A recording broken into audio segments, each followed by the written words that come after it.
No, actually, the most important thing in the value equation is to know what business you're in and what you sell your customer. Because only then can you start to have that discussion about whether or not you're providing good price performance and whether or not you're providing the impact that the business needs. How do we show the value of IT? Yeah, the work we've done in this area, what we've really come up with is there's two different key ways to show the value of IT. In terms of the commoditized day-to-day services which all IT organizations either provide or broker, that's all about price performance. We show that we are a good provider from a price perspective and that we're delivering the level of performance that the enterprise needs.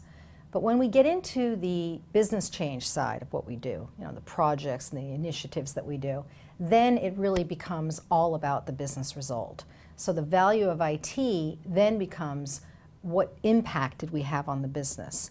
That's inherently harder to measure than price performance because there's no benchmark that says we're providing the right business impact in the right places, and that's where it gets very specific to the enterprise that we're involved with, right, or the industry that enterprise operates in. IT can deliver a capability, but we require the business to get on board or engage to really deliver value. Inherently, we want to change the philosophy so it's not, IT and the business working together. It's IT is a part of the business.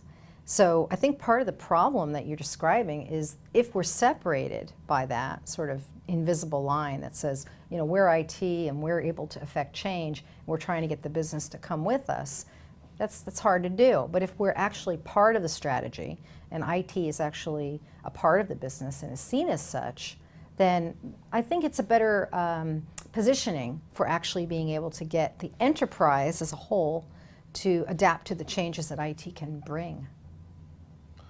Big magic bullet I'm hearing right now is that cloud applications are cheap, and why do we even need IT? Why don't we just abolish it and take everything to the cloud? Look, I think that cloud definitely brings a level of industrialization that's new in our industry, and it's certainly worth looking at the economics. But at Gartner, we're not suggesting that cloud is a panacea in terms of the cost picture. From a unit cost level, cloud opportunities are often cheaper. However, in the cloud world, there's an implication of pay for what you use. So if you are going to use a cloud solution, I guess that means you better really be able to manage your demand very well because you can wind up spending more. I don't know a lot of organizations that are really great at managing their demand. So I guess what I'd say about cloud is that we do see some cost benefit. However, I think that it also brings with it the need for some new disciplines around vendor management, financial management, and demand management. So it's a component of a long-term strategy, but I don't think it's the silver bullet, if you will, to the IT value or cost issue.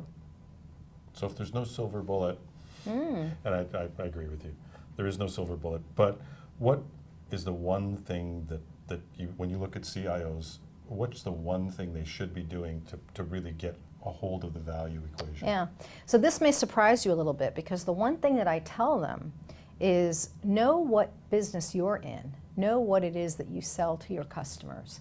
And they look at me a little surprised and they say, wait a second, you're not going to tell me that the most important thing is cost management or metrics. No, actually, the most important thing in the value equation is to know what business you're in and what you sell your customer. Because only then can you start to have that discussion about whether or not you're providing good price performance and whether or not you're providing the impact that the business needs. And a lot of organizations, from an IT perspective, still don't really have a good way to articulate what it is they sell to their internal customers. If you look at service catalogs today, a lot of them are still technical. They're very much rooted in technology, and they're really a list of technical services, and that's really underselling what we do in IT. So that's only a part of what we do in IT. So a lot of times, interestingly, our discussions about business value actually go right back to the service catalog.